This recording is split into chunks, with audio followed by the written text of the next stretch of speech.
Belə deyim ki, ilk növbədə, yəni yaşlara görə uşaqların oyun oynama tərzi də dəyişir təbii ki.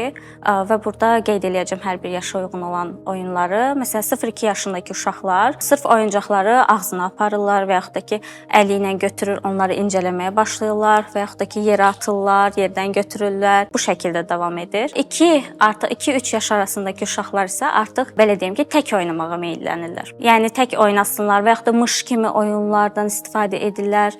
Tutalım ki, süpürgəni götürüb at kimi istifadə edirlər.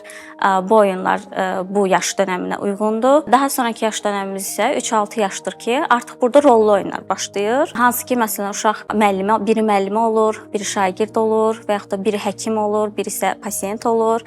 Bu şəkildə davam edir. Yəni hər yaş dönəminə uyğun əslində bizim oyunlarımız var və uşaqlarda da bunu müşahidə edirik ki, biz yəni bu yaş dönəmində uşaq bu oyunu oynaya bilirmi? Yəni burada artıq biz baxsaq ki, 5 yaşında bir uşaq hələ də rollu oyunlar oynaya bilmirsə, yəni başqa uşaqlarla oynamırsa, burada artıq biz sosiallaşmada problemin olduğundan söz edə bilərik biz, danışa bilərik.